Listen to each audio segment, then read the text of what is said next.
대한민국의 국민이라고 한다면 대한민국의 헌법을 지켜야 되는 거예요. 미국의 헌법을 지키는 것이 아니라 대한민국의 헌법을 지키는 것은 당연합니다. 마찬가지로 우리가 하나님의 백성이라고 한다면 하나님 나라 법을 지켜야 합니다. 하나님께서 약속하신 말씀, 하나님께서 하나님의 백성들에게 주신 계명을 잘 지켜야 합니다. 하나님을 사랑하려면 우리에게 가장 중요한 것이 뭐냐? 그 다른 거 아니에요. 하나님의 계명을 잘 지키는 것, 그것이 바로 하나님을 사랑하는 것이다. 이렇게 성경은 우리에게 권면하고 있습니다. 하나님을 사랑하고 하나님의 계명을 잘 지키려면 우리가 어떻게 해야 되냐? 다른 방법 없어요. 하나님을 늘 생각하는 거예요. 하나님을 늘 묵상하는 거예요. 그리고 하나님을 의지하는 거예요. 그러다 보면 하나님께 주신 계명을 지킬 그 힘, 지혜, 그런 능력들을 우리가 경험하게 된다는 거죠. 더 중요한 것은 뭐냐? 하나님을 의지해서 우리가 해야 될 일, 그건 다른 것 아니에요. 하나님의 힘을 의지해서 하나님이 주시는 그 지혜를 가지고 모든 이웃을 하나님 마음으로 사랑하는 것이다. 그런 거예요. 모든 이웃을 하나님의 마음으로 사랑하는 것. 그러면 그 모든 이웃 중에서 가장 중요한 사람이 누굴까요? 그건 당연히 부모입니다. 부모님이 가장 중요합니다. 부모는 삶의 질서입니다. 자기의 뿌리입니다. 부모를 공경하라는 것은 자기의 뿌리를 인정하라는 거예요. 자기의 부모를 공경하라는 것은 자기 뿌리가 얼마나 중요한지 존귀하게 여겨라, 이런 의미가 담겨져 있는 거예요. 하나님은 부모를 통해서 하나님께 연결되기를 원하세요. 하나님께서 우리를 잘 다스리고 우리를 잘 양육하기 위해서 부모를 보내주시고 그 부모가 하나님을 대리해서 하나님의 모습을 보여주는 거예요. 부모의 사랑을 통해서 하나님의 사랑을 알라는 거예요. 부모의 섬김을 통해서 하나님의 섬김을 알라. 그래서 부모를 주신 것은 단순히 부모만이 아니라 부모를 통해서 하나님을 기억하라. 그래서 부모가 그렇게 소중한 거예요. 하나님을 알게 하는 통로이기 때문에 더욱더 그렇다는 거죠. 그래서 부모 공경은 하나님의 백성들에게서는 굉장히 중요한 영향력을 발휘하는 거죠. 그런데 부모 공경이 어디 쉬운가요? 쉽지가 않잖아요. 그렇죠? 나도 늙어서 이제 나도 손주 봤으니까 나는 부모 공경 이제 안 해도 된다, 그럴 수 있나요? 그럴 수 없어요. 내 자녀가 결혼하고 내가 할아버지 할머니가 됐다고 해서 내 부모를 공경하는 거 멈추지 않아요. 부모는 영원한 거예요. 그렇죠? 부모는 나의 영원한 뿌리예요. 이 부모를 영원토록 사랑하고 영원토록 공경해야 되는 것, 그것이 바로 하나님께서 이스라엘 백성들을 통해서 주신 계명 중에 하나입니다.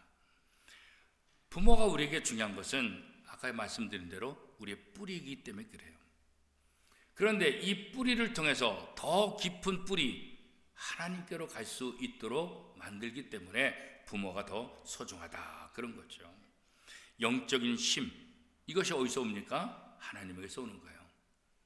그 하나님을 통해서 영적인 힘을 공급받고 그 영적인 힘을 통해서 부모를 또 공경할 수 있는 힘도 우리가 다시 한번 얻게 될 수 있는 거죠.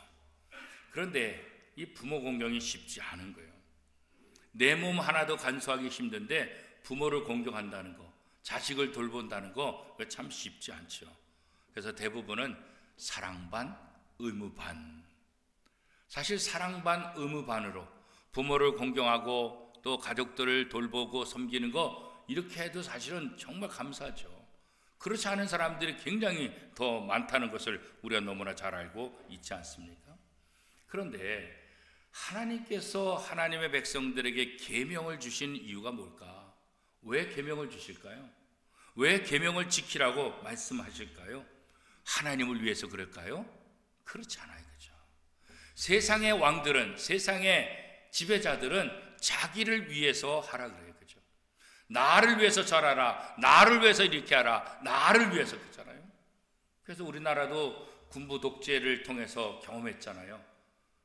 대통령에 대해서 말 잘못하면 지도새도 모르게 남한산성으로 끌려가고 어떤 일이 될지 모르는 그런 모습들, 여러 가지 불이익을 당하는 모습들. 그러니까 너 나한테 말 잘못하면 내가 너에게 벌을 준다. 그러나 나한테 잘하면 내가 잘해준다. 세상의 왕들은 자기에게 잘하기를 원해요. 그럼 하나님은 이스라엘 백성들이 하나님 앞에 순종하면 하나님 앞에 유익이 될까요? 그렇지 않아요. 하나님을 위해서 하나님의 명령에 순종하라, 그렇게 말씀하지 않으셨어요. 왜 하나님께서 계명을 주고 이 계명에 순종하라 이렇게 말씀하셨을까요? 하나님을 위한 것이 아니라 그 계명을 지키는 사람들을 위해서. 너가 이 계명을 지키면 내게 좋은 것이 아니라 바로 내게 좋은 거다. 나를 위한 것이 아니라 너를 위한 것이다. 그러니까 계명 지키고 그 계명을 지킴을 통해서 하나님의 복을 받아 누려라, 이렇게 말씀하고 있는 거죠. 우리가 계명 지키는 것 참 쉽지는 않잖아요, 그렇죠? 이 계명을 지킴을 통해서 하나님이 누군지를 알게 되는 거잖아요. 이 계명을 지키면서 하나님을 사랑하는 것이 무엇인지를 우리가 느끼게 되잖아요, 그렇죠? 하나님 사랑하는 것, 이게 쉽지 않잖아요. 그렇기 때문에 하나님은 오늘 룻기를 통해서 어떻게 하나님을 사랑하는지 우리에게 샘플을 보여주는 거예요. 하나님 사랑하는 방법, 하나님을 사랑하는 사람, 하나님을 사랑하는 사람들에게 하나님께서 어떻게 해 주시는가, 그죠? 룻기는 그런 면에서 우리에게 좋은 교과서가 되고 좋은 모델이 될 수 있는 것이죠. 이스라엘 땅에 기근이 왔어요.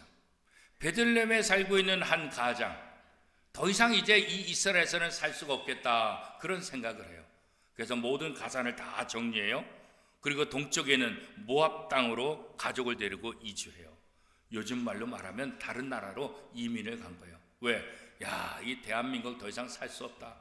정치도 힘들고 경제도 힘들고 이 땅에 살고 있는 한 내 때는 모르지만 내 자식 때는 더 힘들 거야. 그러니까 차라리 이민 가는 게 낫다. 그래가지고 눈에 좋게 보이는 모압 땅으로 이민을 지금 가게 된 거죠. 근데 결과적으로 어떻게 됩니까? 잘 되었습니까? 아니요. 자기도 죽게 되고 두 아들도 죽게 돼요. 그래서 이 집안에는 이 모압 땅에서 얻은 며느리 2명과 이 가장의 아내 나오미 3명의 여자만 나요. 3명의 남자는 다 죽고 잘 살기 위해서 좀 더 뭔가 좀 비전을 가지고 뭔가 잘해보려고 갔는데 남자들은 다 죽은 거예요. 그리고 이방 땅에서 얻은 2 며느리와 어머니 나오미만 살게 된 거죠. 얼마나 기가 막히겠어요. 지금도 남편이 죽고 지금도 아들들이 죽으면은 여성으로서는 이게 살기가 쉽지는 않잖아요, 그죠? 그런데 구약 시대 때 얼마나 심각하겠어요, 그죠? 남편도 죽고 2 아들도 죽고 여자 셋, 과부 셋만 남았는데 어떻게 생계를 유지할 수 있겠어요? 나오미는 가산 다 떨어졌죠. 몸은 늙었죠. 뭐 할 수 있는 게 뭐가 있겠어요, 그죠? 지금 이 모습으로 다시 고향에 돌아가자 누가 반기겠어요? 집도 없고 땅도 없고 뭐 할 수 있겠어요? 아무것도 할 수 없죠, 그렇죠? 정말 비참한 인생을 살 수밖에 없는 거잖아요. 그러다가 어느 날 소문이 들려왔는데 자기의 고향 땅 베들레헴에 풍년이 왔더라. 양식이 풍부하더라. 이 소리를 듣게 되는 거예요. 어차피 여기서 굶어 죽을 바에 내 고향으로 돌아가서 내 남은 삶을 살아야 되겠다. 그런 생각을 나오미가 갖게 된 거죠. 그래서 2 며느리를 불러요. 이제 나는 내 고향으로 돌아가서 살겠다. 그러니까 너희들 지금 20대 꽃다운 나이인데 너희 남편도 죽고 무슨 소망이 있냐? 나는 나이가 많고 내가 무슨 재산이 있냐? 그러니까 너희 둘은 나를 떠나서 너희 집으로 가라. 그리고 시집가서 좋은 남자 만나서 잘 살아라. 이렇게 2 며느리에게 권면하고 자기 혼자죠. 자기의 고향 베들레헴으로 떠나려고 그렇게 생각하고 있었던 거죠. 그랬더니 이 2 며느리가 어떻게 반응합니까? 오늘 본문 앞에 있는 룻기 1장 14절 말씀에 보면 이렇게 말씀하고 있습니다. 그들이 소리를 높여 다시 울더니 오르바는 그의 시어머니에게 입맞추되 룻은 그를 붙쫓았더라. 이렇게 말하고 있어요. 그러니까 며느리들 입장에서 기가 막힌 거 아니겠어요? 결혼했는데 아이도 낳지 못하고 남편이 다 죽었고 아무런 소망이 없잖아요. 시아버지도 죽고 뭐 모든 가산도 다 잃어버리고 더 이상 소망이 없잖아요. 그러니까 한 며느리 오르바는 아쉽지만 눈물을 흘리면서 예 알겠습니다 라고 자기 집으로 돌아가죠. 그러나 룻은 그렇지 않았다. 룻은 시어머니를 붙쫓았더라 그렇게 말씀하고 있잖아요. 그죠? 붙쫓았더라 이 말은 쉬운 말로 말하면 뭐겠어요? 어떤 의미겠어요? 찰거머리처럼 붙었다 그런 의미죠. 찰거머리처럼 붙었다. 근데 사실 이해가 안 가잖아요. 그죠? 아니 뭐 시부모 시어머니 나오미에게 뭐가 나온다고 시어머니한테 붙겠어요. 그죠? 오히려 짐 아니겠어요? 아무것도 없는데 오히려 시어머니와 함께 있으면 자기에게 짐만 되지 시어머니를 봉양해야 되고 시어머니를 섬겨야 되고 무슨 도움이 있겠어요? 말도 안 되잖아요. 그런데도 이 룻은 나오미 시어머니에게 붙여찼더라 이렇게 말씀하고 있어요. 그래서 룻이 시어머니 나오미가 이렇게 얘기를 하죠. 자, 룻기 1장 15절 말씀입니다. 같이 한번 읽겠습니다. 시작. 나오미가 또 이르되 보라 내 동서는 그의 백성과 그의 신들에게로 돌아가나니 너도 너의 동서를 따라 돌아가라. 그렇죠? 봐라 내 동서 오르바도 갔다. 나 따라와봤자 아무 도움이 안 된다. 내가 너에게 아무런 도움도 되지 못하고 나는 너의 짐덩어리밖에 될 수 없어. 그러니까 너도 내 동서 오르바처럼 떠나가라. 다시 한번 권면을 하죠. 그럼에도 불구하고 룻은 아주 놀라운 선언을 하죠. 어떤 선언입니까? 룻기 1장 16절 말씀 같이 읽겠습니다. 룻이 이르되 내게 어머니를 떠나며 어머니를 따르지 말고 돌아가라 강권하지 마옵소서. 어머니께서 가시는 곳에 나도 가고 어머니께서 머무시는 곳에서 나도 머물겠나이다. 어머니의 백성이 나의 백성이 되고 어머니의 하나님이 나의 하나님이 되시리니. 아니 정말 이해가 안 가잖아요. 시어머니가 좀 재산이 많다고 한다면 시어머니한테 붙으면 되잖아요. 그죠? 좀 힘들더라도 아유 우리 시어머니 재산이 많으니까 또 시아버지가 재산을 많이 남겼으니까 그래도 어머니와 함께 살면 뭐 힘들더라도 그 재산 많으니까 좀 괜찮지 않겠나 이런 생각하면 좀 생각할 수 있잖아요. 그죠? 그런데 지금 나오미는 뭐예요? 아무것도 없어요. 한마디로 다 거덜난 집안이에요. 아무런 소망이 없어요. 시어머니 나오미에게서 무슨 소망을 얻을 수 있겠어요? 무슨 기대를 할 수가 있겠어요? 그죠? 나이가 많고 늙었으니 오히려 짐밖에 되지 않잖아요. 그죠? 거기다가 이 모압 사람은 이스라엘 사람들에게 어떻게 해요? 개처럼 취급받잖아요. 개처럼 취급받잖아요. 그런데 이스라엘로 간다? 이거 말도 안 되는 거예요. 왜 그냥 자기 나라에 남으면은 새로운 길을 선택하고 새로운 출발을 할 수 있는데 왜 굳이 고생할까요? 왜 굳이 어머니의 나라 이스라엘로 가서 이스라엘 사람들이 자신을 개처럼 취급하는데 왜 그런 취급을 당하며 왜 살로 다시 돌아갈 수 있을까요? 이스라엘로. 말도 안 되잖아요. 그렇죠? 룻기 1장 18절에 룻이 어떤 결심을 했는지 다시 한번 이야기하고 있죠. 같이 읽겠습니다. 나오미가 룻이 자기와 함께 가기로 굳게 결심함을 보고 그에게 말하기를 그치니라. 그래서 첫 번째 말하고 두 번째 말하고 그런데 룻이 아주 완강한 거예요. 나오미의 말을 듣지 않는 거예요.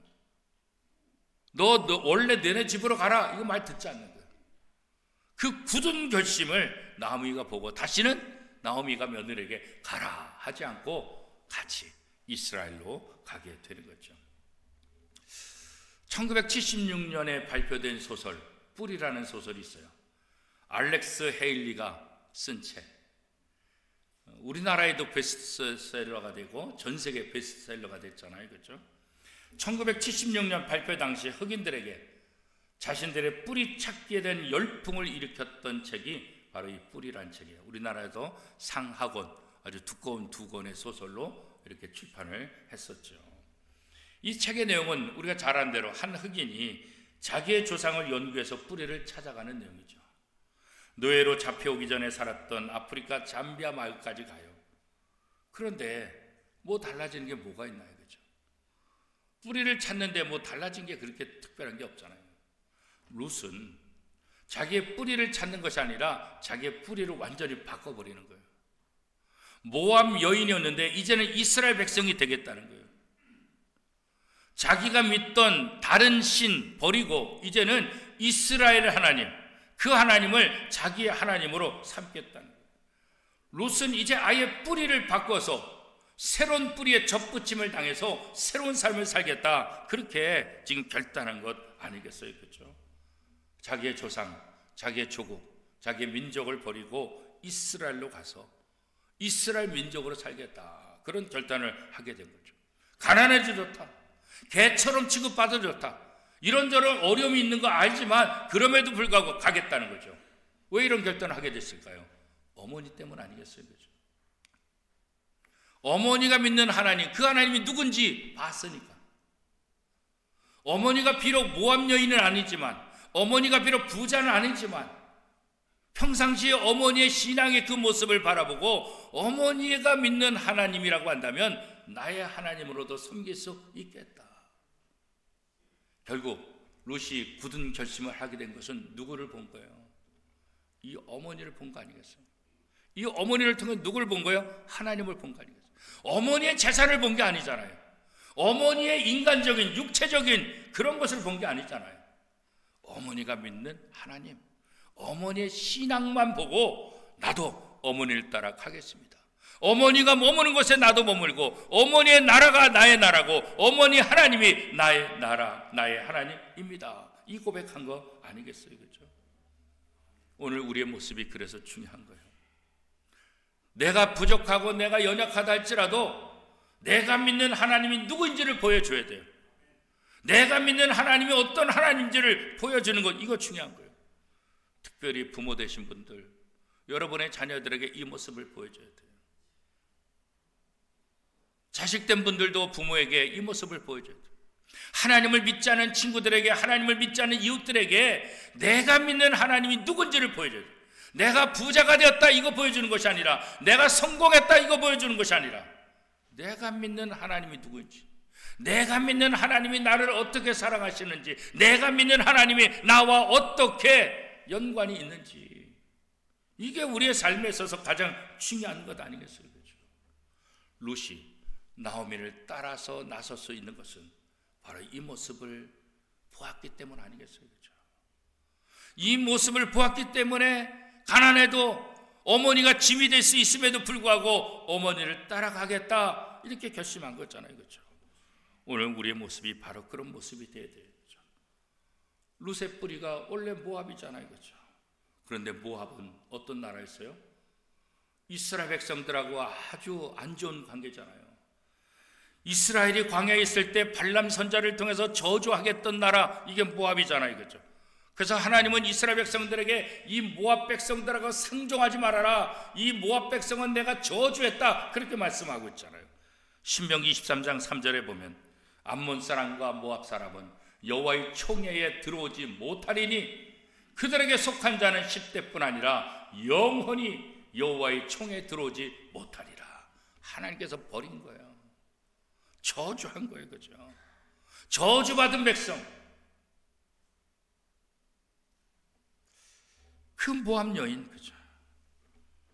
그런데 모압은 개의치 않았어요. 시어머니 나오미를 따라 가겠다, 그런 거예요. 마태복음 15장에 보면 귀신 들린 딸을 둔 가나안 여인이 나와요. 이 가나안 여인이 예수님에게 달려가서 소리를 지르며 귀신 들린 내 딸을 좀 고쳐달라, 살려달라 간청을 해요. 그런데 예수님께서 아주 냉혹하게 대답하시죠. 어떻게 해요? 마태복음 15장 26절에 보면 자녀의 떡을 취하여 개들에게 던짐이 마땅하지 아니하니라. 이방 여인, 가나안 여인, 이스라엘 백성들이 개처럼 개처럼 생각하는 그 여인, 내가 내 떡을 왜 개에게 주냐? 이 여인의 입장에서 얼마나 수치해요. 예수님으로부터 개 취급을 받은 것, 이거 수치잖아요. 여러분 같으면 그런 수치를 당하고서 어떻게 하겠어요? 아마 욕하고 싸우지 않겠어요? 그죠? 그런데 이 여인은 어떻게 대답합니까? 마태복음 15장 27절에 보면 개들도 제 주인의 상에서 떨어지는 부스러기를 먹나이다. 그렇습니다. 저는 당신들의 눈에 볼 때 개입니다. 그러나 개들도 주인의 상에서 떨어지는 그 부스러기, 그 음식을 먹지 않습니까? 나를 개로 취급해도 좋습니다. 제 딸만 살려주세요. 제 딸에게 은혜를 베풀어 주세요. 자기가 개 취급을 받는 거 이게 중요한 거 아니에요. 예수님이 고쳐주실 수만 있다고 한다면, 예수님이 은혜를 베풀어 주시기만 한다고 한다면 개 취급당하는 거 내가 받겠다는 거예요. 이 여인의 말에 대해서 예수님이 감동을 받으시죠. 그리고 마태복음 15장 28절에 어떻게 말씀하십니까? 예수께서 대답하여 이르시되 여자여 내 믿음이 크도다. 내 소원대로 되리라 하시니 그때부터 그의 딸이 나으니라.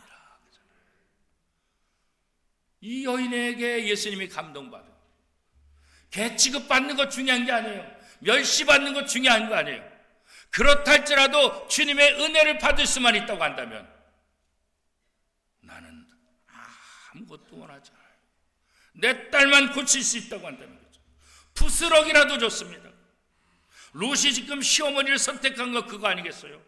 이스라엘로 가면 모압 백성들은 이스라엘 사람들에게 개 취급당하고 있지만 아무 재산도 없어서 거지 같은 삶을 살아야 되지만, 빌어먹는 삶을 살아야 되지만 그거 전혀 개의치 않고 나는 부스럭입니다. 나는 개 취급받아도 괜찮습니다. 그러나 내가 믿는 어머니, 그 어머니 하나님, 그 어머니 하나님, 그 하나님을 의지하며 나는 가겠습니다. 이 고백 아니겠어요? 그렇죠?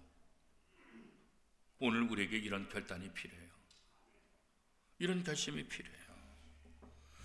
롯이 세상의 것 보고 어머니를 따르겠다고 말한 것 아니잖아요. 그렇죠? 시어머니의 신앙을 본 거죠. 시어머니의 하나님을 본 것이지, 시어머니의 어떤 육체적인 것, 시어머니의 어떤 세상적인 것, 좋은 것, 그거 바라본 거 아니잖아요. 그렇죠? 성경에 보면 하나님을 섬기는 사람들을 이야기할 때 바로 이런 모습들을 이야기하고 있는 거예요. 굶어도 좋은 거야. 고난당해도 좋은 거야. 시어머니가 하나님으로 이어지는 유일한 통로라는 것, 이거 알기 때문에 롯은 끝까지 시어머니를 붙잡은 거예요. 사랑하는 오미동교 성도 여러분, 여러분들도 어떤 상황 속에서도 주님을 선택하고 주님을 믿기로 결단하는 그런 은혜가 여러분 속에 있기를 축복합니다. 롯은 결심을 따라서 베들레헴으로 가죠. 베들레헴에 가면 뭐가 있어요? 아무것도 없잖아요. 그죠? 땅도 집도 없어요. 그냥 허름하게 움막 짓고 시어머니를 모시고, 시어머니가 연로하니까 뭘 하겠어요? 어떻게든 자기가 바깥에 나가서 사람들에게 빌어서 시어머니를 또 복양해야 되지 않겠어요? 추수철이 되면 추수하는 사람들 일꾼들을 졸졸 따라가서 떨어뜨리는 이삭 그 죽으려고. 추수하는 사람들은 어떻게든지 이삭 안 떨어뜨리려고 하죠. 왜? 하나를 더 거둬야 되니까. 그러나 롯은 할 수 있는 게 아무것도 없잖아요. 추수꾼들 뒤를 따라다니면서 이삭 떨어뜨리면 그거 연론을 주는 거죠. 그거 가지고 집에 가서 시어머니하고 삶을 살게 되는 거죠. 그렇죠? 고된 일, 힘든 일. 이렇게 보면 롯이 제정신인가 하는 생각이 들지 않겠어요? 그죠? 그냥 감상적으로만 생각한 거 아닌가? 현실을 너무 모르는 거 아닌가? 이런 생각할 수 있잖아요. 그죠? 그런데 롯의 이러한 결심은 새로운 세상을 보게 되는 문을 만나게 되는 거예요. 오늘 우리가 하나님을 믿는다고 결단할 때 이 세상에서 경험하지 못하는 하나님의 비밀을 만나게 되는 거예요. 그 비밀을 경험하게 되는 거예요.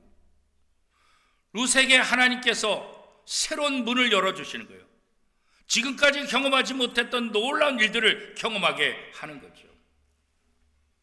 자비하신 하나님은 이 연약한 롯을 받아주세요.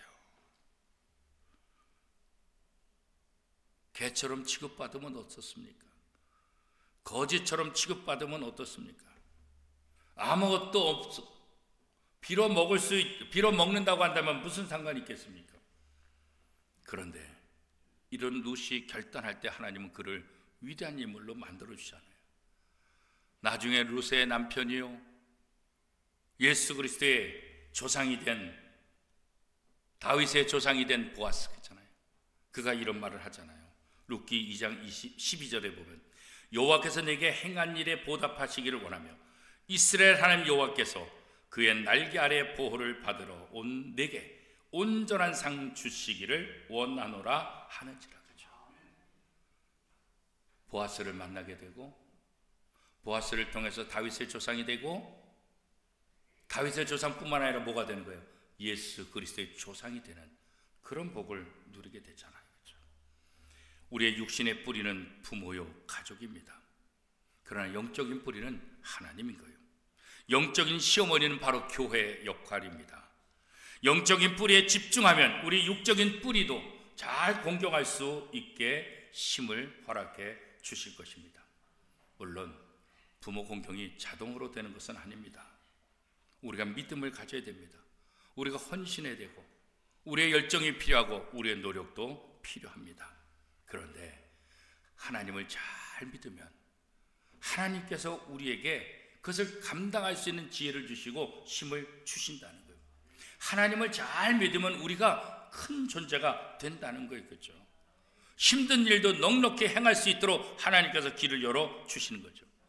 아브라함이 아브라함으로 바뀌잖아요. 야곱이 이스라엘이 되잖아요. 큰 존재가 되는 거예요. 사울이 바울로, 시몬이 베드로로 큰 존재로서 역할을 감당하는 사람으로 변화된 것을 우리는 성경을 통해서 잘 알고 있지 않습니까? 믿고 행동하면 하나님의 힘을 공급받게 되는 거예요. 룻이라고 시모 모시기가 쉽지 않았을까요? 다 똑같죠. 형편도 어려운데 시어머니까지 모시는 것, 이게 뭐가 쉽겠어요? 힘들죠. 자기 혼자 살기도 힘든데 시어머니까지 모신다는 건 이건 상상할 수 없는 것이잖아요. 그렇죠? 그러나 룻은 시어머니 나오미를 모시기로 작정한 거예요. 그 시어머니를 통해서 하나님을 만나고, 그 하나님이 주시는 힘을 통해서 시어머니를 잘 공경하는 삶을 살게 되는 거죠. 사랑하는 성도 여러분, 혹시 지금 힘든 일이 있으신가요? 절망하고 싶은 그런 일들이 있으신가요? 지금 내가 하는 일이 버겁다고 생각이 되십니까? 돈이 없다고, 장래가 보이지 않는다고 걱정하십니까? 룻을 보시기 바랍니다. 이방인이요, 돈도 없어요, 백도 없어요, 늙은 시어머니밖에 없어요. 개처럼 취급받아요, 거지처럼 취급받아요. 그러나 한 가지 붙잡으니까 그 인생이 달라져요. 그 한 가지가 무엇입니까? 하나님이십니다. 그 하나님을 붙잡으니까 모든 문제가 바뀌는 거예요. 그 하나님을 의지하고 나가니까 많은 사람들이 도와주기 시작하는 거예요. 그 하나님을 의지하고 나갈 때 하나님께서 주시는 힘을 통해서 넉넉히 모든 일들을 해나갈 수 있게 되는 거예요. 가정을 짊어진다는 것, 교회를 짊어진다는 것, 직장에서 일을 많이 한다는 것 쉬운 일이 아니에요. 그러나 하나님을 믿고 하나님을 의지하고 나가면 그 짐이 더 이상 짐이 아니라 축복의 도구가 된다는 것을 성경은 이야기하고 있는 거예요. 부모는 우리에게 짐이 아니라 우리의 축복의 통로라고. 그 부모를 통해서 하나님을 만나게 하고, 그 부모를 통해서 하나님을 생각하게 하고, 부모를 통해서 하나님의 영광의 도구가 될 수 있다는 거예요. 여러분에게 짐이라고 생각되는 부분들이 있습니까? 짐이 아니라 축복의 통로다라고 생각을 바꿔보십시오. 하나님이 이 짐을 통해서 내게 복을 주신다. 하나님이 이 짐을 통해서 나를 훈련시킨다. 하나님이 이 짐을 통해서 나를 더 큰 존재로 만들어 주신다. 그렇게 생각할 때 우리가 더 큰 존재로 하나님 앞에, 세상 앞에 아름다운 삶을 살 수가 있게 될 것입니다. 그렇기 때문에 우리가 고백해야 될 것이 있습니다. 무엇입니까? 지금 내 모습이 연약하더라도 하나님과 함께하는 나는 큰 존재이다. 이거 믿으십니까? 한번 따라해 보시기 바랍니다. 지금 내 모습이 연약하더라도 하나님과 함께하는 나는 큰 존재이다. 믿습니까? 그렇습니다. 지금 내 모습이 부족하고 지금 내 모습이 연약하다 할지라도 하나님이 함께하는 나는 위대한 존재예요. 하나님이 함께하는 나는 큰 존재예요. 룻이 연약해 보이고 룻이 개처럼 취급받고 룻이 거지처럼 취급받지만 하나님이 그와 함께할 때 그가 예수 그리스도의 초상이 되잖아요. 위대한 인물이 돼요. 오늘 우리에게까지 모델이 되는 그런 인물로 성경을 기록하고 있지 않습니까? 오늘 하나님은 우리를 격려하십니다. 내 사랑하는 자녀들아, 내가 룻을 통해 보여주었지 않느냐. 나를 믿고 부모를 잘 공경해라. 내 짐들을 다 가지고 내게로 나오고 나를 믿고 너의 일상으로 나가 열심히 최선을 다해서 일하라. 내가 너의 뿌리가 된다. 나를 믿어라. 내가 너를 큰 존재로 만들어 주겠다. 이거 아니겠어요? 그렇죠? 그러므로 사랑하는 성도 여러분, 이 시간 룻처럼 굳은 결심을 할 수 있기를 바랍니다. 이 결심은 바로 거룩한 결심 아니겠습니까? 어떤 상황 속에서도 하나님을 의지하리라. 어떤 상황 속에서도 하나님을 믿고 나아가리라. 어떤 상황 속에서도 하나님을 의지하며 일어서리라. 결단한다는 것 아무것도 아닌 것 같지만 우리의 삶을 바꾸는 거예요. 룻이 굳은 결심을 할 때 그의 인생이 달라졌잖아요. 오늘 우리가 하나님을 의지하겠노라, 하나님을 믿겠노라 결심할 때 우리의 인생이 달라질 것을 믿을 수 있기를 바랍니다. 우리의 결심대로 될 것입니다. 왜? 하나님이 함께 하시니까. 그죠? 결심하면 힘든 것들이 쉬워지는 거예요. 결심하면 어려웠던 것들을, 그 난관들을 뚫고 나갈 수 있는 힘을 우리가 얻게 되는 거예요. 그렇죠? 룻이 어머니 나오미를 섬기기로 결심하니 그의 삶이 열려지잖아요. 새로운 신비한 세상을 보게 되죠. 하나님이 인도하시는 그런 모습을 보게 되죠. 보아스의 아내가 되고 다윗의 조상이 되고 예수 그리스도의 조상이 되는 은혜를 그가 겪게 되잖아요. 하나님의 자녀들은 하나님 앞에서 거룩한 결심을 해야 하는 사람들이에요. 우리 신앙생활이 뭐예요? 거룩한 결심을 반복하는 것, 이것이 바로 우리의 신앙생활이에요. 그럴 때 우리의 삶의 질서가 잡히고 방향이 잡히게 되고 우리가 하나님 앞에 또 아름다운 삶을 살게 될 것입니다. 무엇보다 룻처럼 하나님과 교회와 거룩한 삶을 살겠다고 결심하는 저와 여러분의 삶이 될 수 있기를 축복합니다. 예수님께서 요한복음 14장 21절에 이렇게 말씀하십니다.